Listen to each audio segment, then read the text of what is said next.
Top of the morning, Dan and Amy. Those crazy kids with their eco-supremacy are at it again. Did you see this? The attack on Rokeby Venus? Yeah. The famous Diego Velázquez painting at the London Gallery. And then they stab it with a knife or something. This is from your Just Stop Oil kids, eco-supremacists. Gosh, how do we figure out how to get them to vote for conservatives?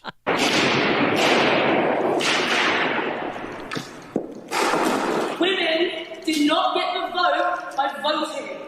It is time for deeds and not words. It is time to just stop oil. Politics is failing us. Politics failed women in 1914. If millions will die due to new oil and gas licensing, millions!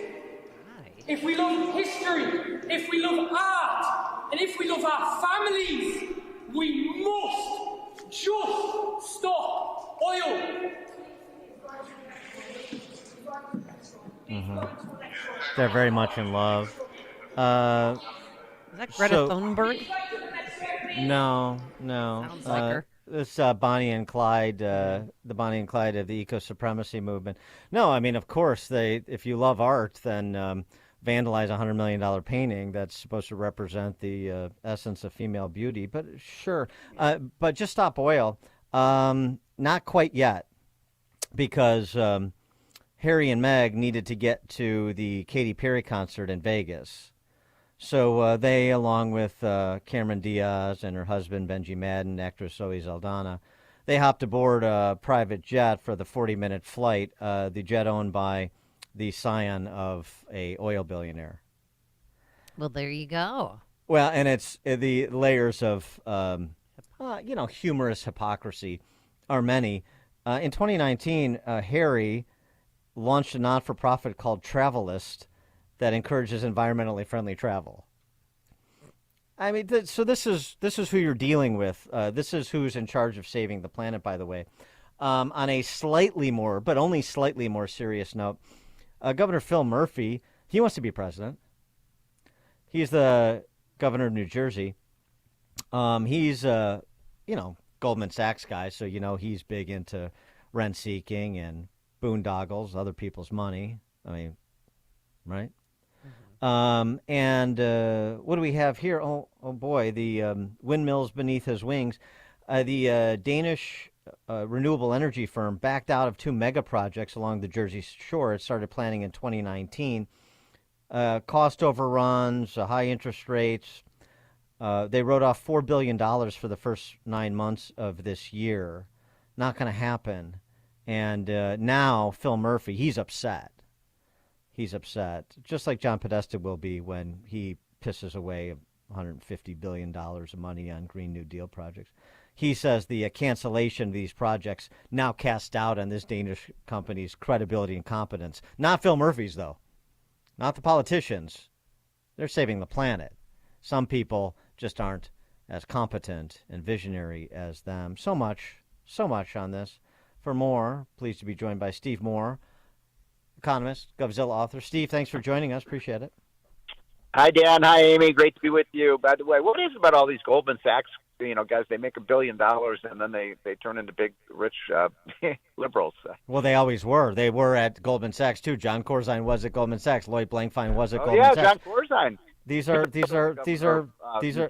Yeah, I mean the billionaire set is mainly Democrat socialists. They got theirs. Now they they blow up the bridge. Nobody else gets across, and then they just use the government to back their deals. I mean, so he did it in the private sector. Why not do it formally in the public sector, which is what he's doing? Yeah. So now the big story that you've been alluding to is that for all the talk about you guys heard this term, the green energy transition. Have you heard about that? That we're in the midst of this great green energy transition. That's the left mantra, and it's completely untrue. In fact, last year, we've used more oil and gas across the planet than any other time in the history of the planet. You look at what's happened. Have you looked at what's happening to solar and wind and battery operator stocks? They're getting crushed.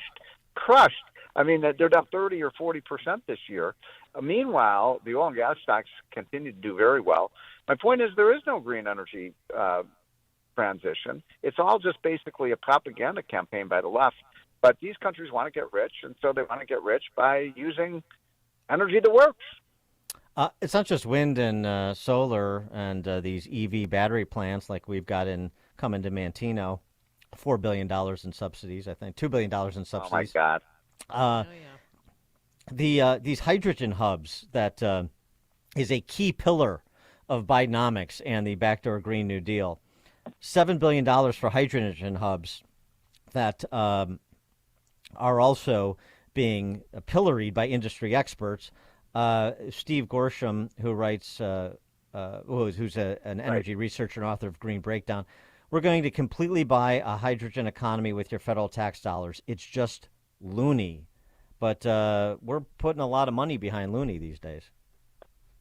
Well, you better believe it. And, it's actually kind of sad because, what's going on around the world is that we go to all these international conferences and we go to these poor countries like Nigeria and tell them, what you really have to worry about is climate change. And people are like hungry there. They don't have access to clean air or clean water or electricity. So they want to build a coal plant, and our foreign policy people go over this. No, don't build a coal or gas plant. You should build windmills. And these countries are like talking. What the hell are these people talking about?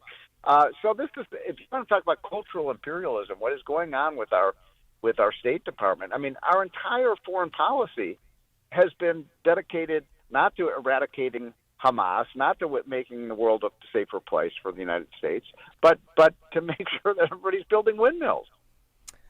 So let's talk get some economic perspective on the election results yesterday. I know everybody is focused on abortion, and we've talked about it quite a bit. But what about the sort of, to borrow from Steve Forbes, the hope, growth, and opportunity messaging from Daniel Cameron, from Glenn Youngkin, and candidates in Virginia, from others around the country? What's your assessment of the quality of the messaging on dollars and cents issues?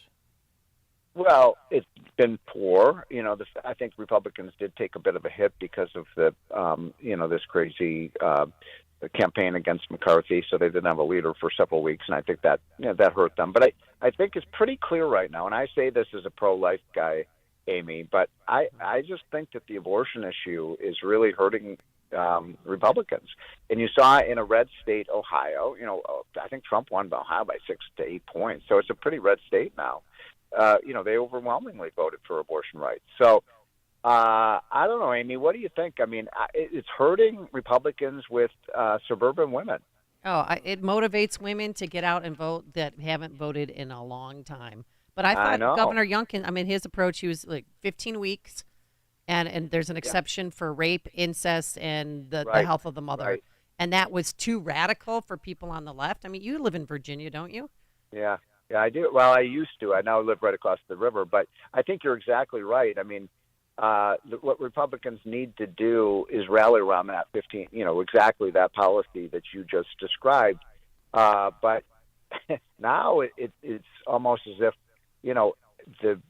the abortion on demand is what a lot of these, liberals want, and I that's not something I, as a Catholic or Christian, can support. But it is. My point is that this issue right now is trumping so many of the other issues that are on the table. And so, your advice and counsel to, Speaker Johnson, Minority Leader McConnell, who backed Daniel Cameron, as did Trump, but so that was an interesting moment where both of those two are not friendly, are backing Daniel Cameron, and in a state that Trump won by 26 points, and other statewide officers, Republicans, won by 18 to 20 points, he loses by 6, and this is all based on making a move on abortion or making a marketing pivot on abortion. Look, this isn't my area of expertise, but I would say that for Republicans to win in 2024, which is going to be really incredibly crucial election, I think the Republicans have to get back to what you just said, Dan. They have to get back to we're about cutting the massive amount of government debt that we have in this country, about providing better jobs, about fighting inflation, about getting control of the border, about making America an energy dominant country in the world again. And those weren't the topics of discussion in a lot of these local elections around the country. Right. Well, no, I mean, that's look, right. The Democrats aren't very good at much, but they're really good at politics. They're really good at it. And, it was so interesting. Like in Virginia, I don't live in Virginia, but I was watching all the ads. Every Democrat ad was like red, white, and blue flags, and we love America. And, it was almost like a conservative message. And yet then they go out and they vote and do exactly the opposite. There's got to be some expose on that. I mean, there's got to, I didn't see all the commercials in Virginia, but stripping away some of the agitprop that the left produces when at campaign time, wrapping yourself in the flag while you're underwriting the regimes in Iran and Russia. I mean, there does need to be some pushback to that too, in addition to the sort of breadbasket issues that you were talking about. Yeah, and look, there's no question that voters are agitated right now. They're angry. They're feeling financially stressed out. You look at what's happened. Inflation. We have not won the inflation fight at all. I mean, we talk about this week after week. When you're paying $8 for a box of cereal, you've got a big inflation problem. And so people are angry about what's going on in Washington. I don't think Republicans are doing a very good job of, exploiting that and telling people, hey, the other thing is people are skeptical that Republicans will do anything about it. And for good reason. Every time they take power, they don't cut government spending, Dan. Steve Moore, economist, Govzilla author. Steve, thank you as always. All right, guys. Have a great week. Take care. You too, and he joined us on our turnkey.pro answer line. Before you see it on TV, share it on Facebook, or read about it in the paper. Hear it here first. This is Chicago's Morning Answer on AM